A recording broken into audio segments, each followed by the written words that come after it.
بخاری شریف میں حضور پاک کا ارشاد ہے کہ اس طرح نماز پڑھو جس طرح تم مجھ کو نماز پڑھتے دیکھتے ہو۔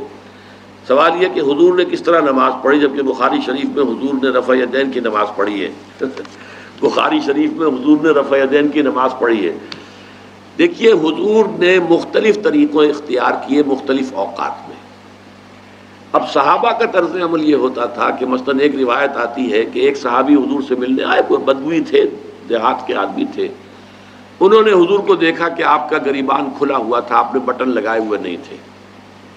پھر انہوں نے ساری عمر اپنے گریبان کے بٹن نہیں لگائے کہ میں نے محمد کو اس طرح دیکھا ہے صلی اللہ علیہ وسلم۔ اب یہ ان کا جذبہ ہے، ان کی نیکی ہے، اتباع کا جذبہ ہے۔ یا ایک سفر میں کسی کو دیکھا، کسی نے دیکھا کہ حضور ایک درخت کے نیچے سے ہو کر گزرے، اب وہ جب بھی جاتے تھے ادھر اس کے نیچے سے ہو کر گزرتے تھے، چاہے اس کی کوئی مقصد نہیں، لیکن یہ بھی ایک اتباع کا جذبہ ہے۔ تو اس میں یہ ہے کہ نماز کی بعض چیزیں ایسی ہیں کہ جن میں معلوم ہوتا ہے کہ حضور کچھ اس میں رد و بدل کرتے رہے۔ کبھی آپ نے ہاتھ بالکل کھلے چھوڑ کر بھی نماز پڑھی ہے، کبھی آپ نے ہاتھ نیچے باندھے ہیں، کبھی اوپر باندھے ہیں۔ اسی طریقے سے رفع یدین کبھی ایسا بھی ہوا ہے کہ آپ نے وہ کی ہے جیسے کہ اہل حدیث حضرات کرتے ہیں، اور جیسے کہ یہ شیعہ کرتے ہیں وہ اس سے بھی زیادہ کرتے ہیں رفع یدین۔ اہل حدیث سے آگے ہیں، وہ بہت آگے ہیں رفع یدین کے اندر۔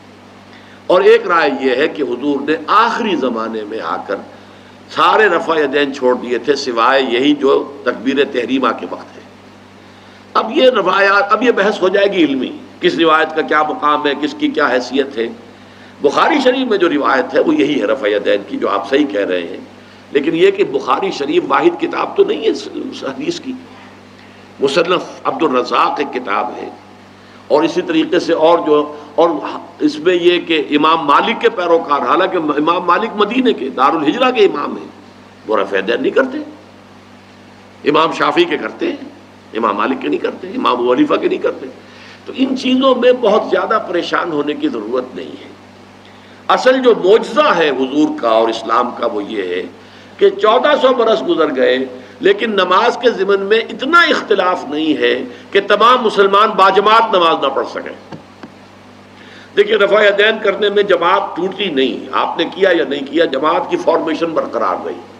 فرض کیجئے کوئی شخص یہ سمجھتا کہ پہلے سجدہ ہے پھر رکوع ہے،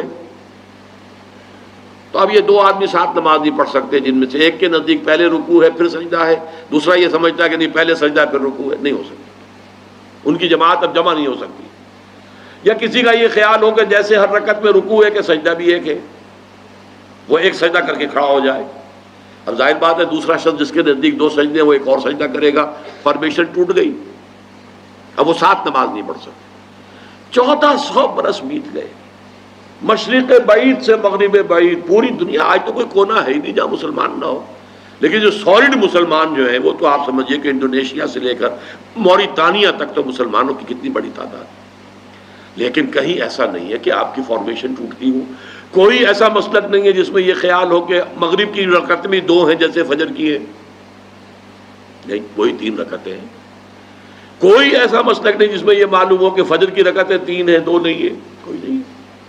عصر کی 2 ہیں یا 4 6 ہیں، یہ نہیں، وہی رکعتیں، وہی رکعت کی ترتیب، پہلے کھڑے ہونا ہے پھر رکوع ہے پھر کھڑے ہونا ہے پھر سجدے میں جانا ہے پھر بیٹھنا ہے پھر سجدہ پھر کھڑے ہونا۔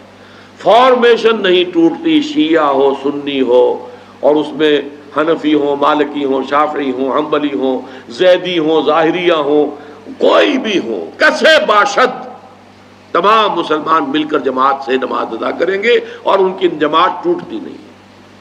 یہ ہے جس کو ہمیں سمجھنا چاہیے۔ یہ کیوں ہے؟